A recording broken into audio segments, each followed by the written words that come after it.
Hi, and welcome back to Creative Faith with McKenna. In today's video, I'm just going to show you how the app Procreate works. This is the app that I use to do all my drawing and my digital art in general. So if you are ever curious about where to start in digital art, this video will show you the inner workings of the app Procreate and just how it looks from scratch.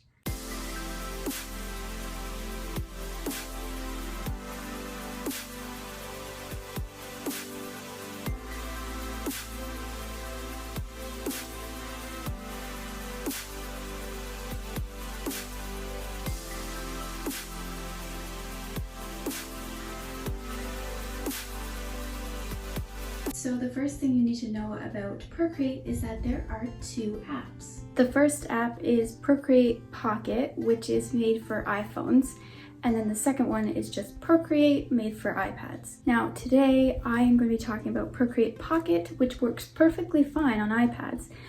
But when I started on my iPhone, and because you have to actually buy Procreate, I bought the iPhone app, which makes sense. I didn't see the need to have to buy the iPad version, so I just went ahead and continued to use the iPhone version on the iPad. So Procreate Pocket is the one that we're going to be looking at today. Very, very similar to the regular Procreate, but I know that the Pocket one is just slightly different.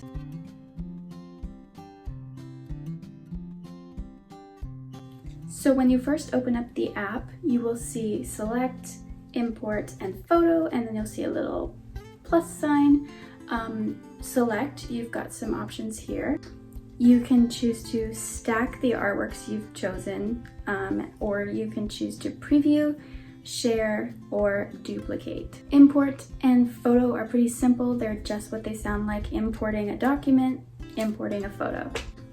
Now, the plus sign is where it gets interesting. This is where you can create custom canvases and or just select from the ones that are programmed into the app. When you hit that custom canvas button, you have some options. You can change the dimensions, which is what you want by choosing custom size. The idea is to actually choose dimensions of a project that you want to work on. And you can do that by selecting different units of measures. So you can do pixels, inches, centimeters, and millimeters, whatever you feel is most comfortable for you. But then the next thing is really important. DPI is what is going to really matter when you want to print something. So yeah. Now when you first open up your canvas size, it will take you into the actual program. So now we've got some options, and I want to tell you about the different features that Procreate Pocket has to offer. So we're going to go to the wrench first.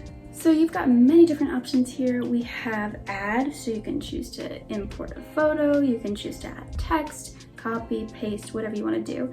When you go to canvas, we can choose to crop and resize. It's got information about your brush strokes and stuff. Guides, so this is where you might want to use symmetry or just a grid to plan out your artwork. And share is where you're going to share your image to your device, to your photos, whatever you want to do. Video is pretty cool because you've got the time-lapse feature, which means that it takes a progress speed report of your artwork, and then and you can turn this feature off too. You don't need to have it on. And then we've got preferences, which also include dark interface and light interface. I personally use dark interface. It's more contrasting, which helps me. And then you've got the help button. Now we're going to start out real simple. Let's start with brushes. When you click on the brush icon, you automatically get a bunch of pre-programmed brushes into the app Procreate. You get all of these pre-programmed brushes anywhere from sketching, painting, airbrushing, even calligraphy, elements, spray paints, a bunch of stuff, organic, just a bunch of different brushes that try to mimic real traditional arts. Now you have the option of creating a new brush or a new set, in which case you rename your set. That's more complicated, so we're not going to talk about that right now. And brush is exactly what it sounds like it's supposed to do. This is what you draw with.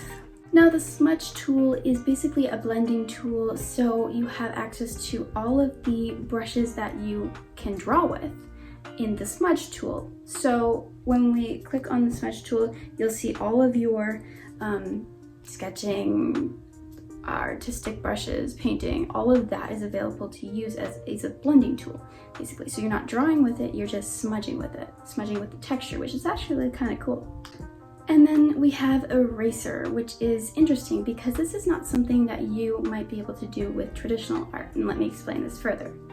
Basically, you have access to all of the brushes that you have access to in drawing mode, in the brushes mode, and in the smudging mode.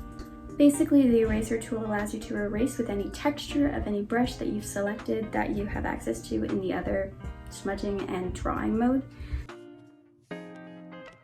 So that's kind of cool because you can't necessarily do that in traditional art. Well, you can't. Not necessarily. You can't do that at all. You can change the brush size and opacity when you're actually using the brush just by sliding up and down these circles. Very simple, just on when you're just in your canvas, they're very visible, you can use them. You may be wondering, what is that colored circle in the top right corner of the screen? Well, that is your colors. So we have a few options here. We have the color wheel. Very simple, it's just a circle that you can choose your colors from. And then we've got the color rectangle, which is what I tend to use more so. It's more, you can get more accurate with what colors and how bright you want the colors and all that. And then we have just another feature that you can use. And then we have the actual information on the colors, so how much of like the hue and saturation and stuff. And then we get to color palettes. This is where you save the colors that you like to use, and some people actually sell color palettes for Procreate on Etsy. So it's just for convenience, so that you can select a color palette and that you can just continue to open it back up and use it. And guess what? You can make your, what am I trying to say? You can make your own color palette. So there is a new palette button. And what you do with that is you can choose either to just create, so hand pick colors. You can choose from camera, so you actually take a picture in the moment. You can choose from file or from pictures. And from pictures, it'll just select the colors from the picture.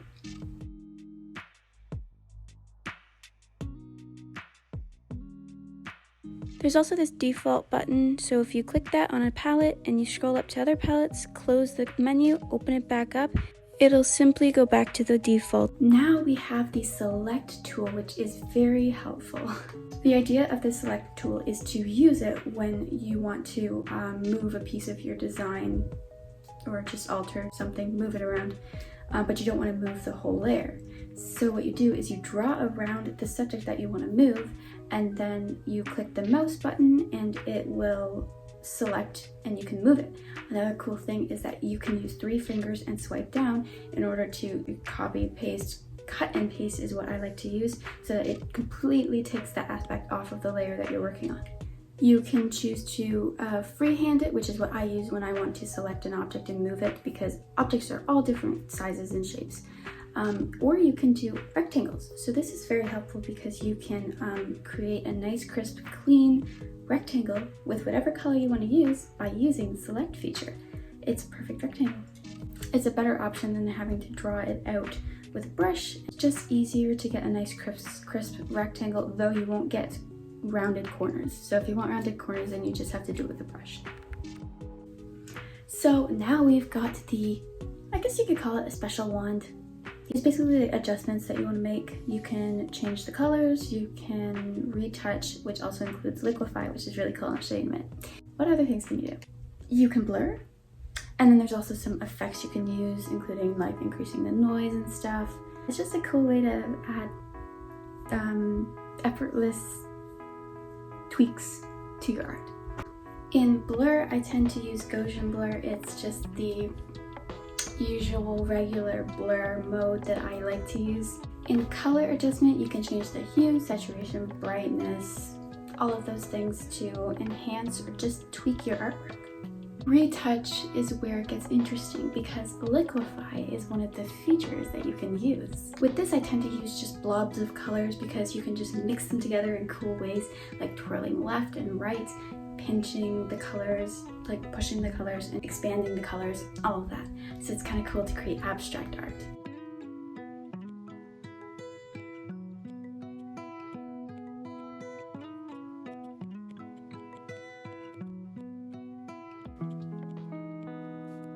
And last but not least, when you want to get out of your artwork that you've created,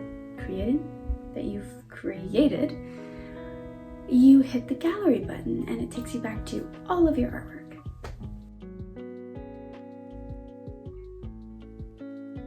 Some of the hidden features I've found is that when you swipe down with 3 fingers, it gives you a little pop-up menu of just like paste, cut, copy, cut and paste, all those short little things, just so you don't have to go back into your layers and do it. Also, we have quick menu. You can turn this on in your preferences if it's not already on.